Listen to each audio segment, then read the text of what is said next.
Skirmantas. Vienas iš didesnių XIX amžiaus pabaigos endemų orientacijos. Bet Konstancija Skirmant XIX amžiaus pabaigoje net parašė Lietuvos istoriją, kurią pati paskui vertė pramokusi lietuviškai į lietuvių kalbą.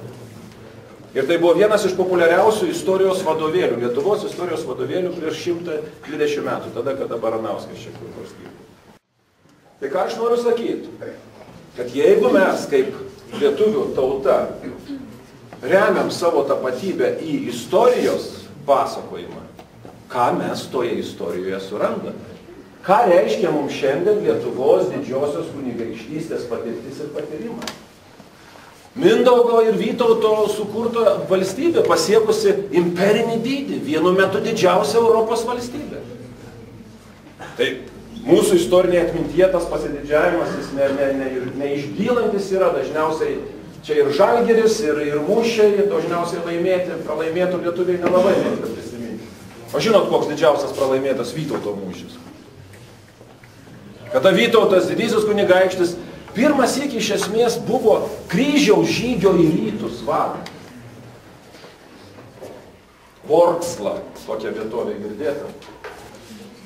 1398, didysis žygis prieš totorius, kada ir kryžiuočiai, ir lenkai, ir daug kitų krikščioniško pasaulio tautų pasiuntinių buvo didžiuliai kariuomeniai, kurią totoriai supyškino visiškai į pelenus, Vytautas vos išnešė Kutašį ir taip toliau. Bet Žalgiryje mes vis tiek parodėm, ką galim. Tai štai, ta didžioji Lietuvos kunigaikštija, čia tie senieji didieji lietuviai. Kur yra problema mums šiandien tą istorinę patirtį šitame krašte ir Lietuvoje? Nes Vytauto laikais šitas kraštas, aišku, jis galbūt buvo ir mažai apgyvendintas po kryžiaus karų, po visokiausių nusiaubimų, bet ilgainiui vis tiek iki Grajevo šita teritorija tai buvo Vytauto didžiosios kunigaikštystės žemės.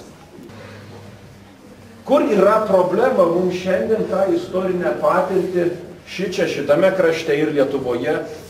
Nes Vytauto laikais šitas kraštas, aišku, jis galbūt buvo ir mažai apgyvendintas po kryžiaus karų, po visokiausių nusiaubimų, bet ilgainiui vis tiek iki Grajevo šita teritorija tai buvo Vytauto didžiosios kunigaikštystės žemė. Atspėkit, kaip skambėjo tas atsakymas, kto jest Litvin?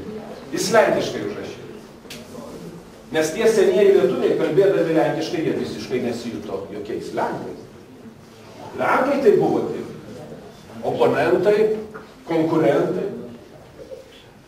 Simonas Daugantas rašo Teodorui Narbutui lenkišką laišką. Lenkų kalba rašo laišką ir sako, nebūk pašėlęs, tai šitų dokumentų nuorašų, kuriuos aš tau siunčiu, neduok jokiam Lenkui. Gerai, bet aš vis dar klausiu, spėkit, kaip galėjo tas proklamacijos autorius užrašyti. Kto jest Litvin? Kad čia vienas iš jūsų, tai aš neabejoju. Bet kto jest Litvin? Kaip atsakys, kokia tapatybė buvo to Litvin?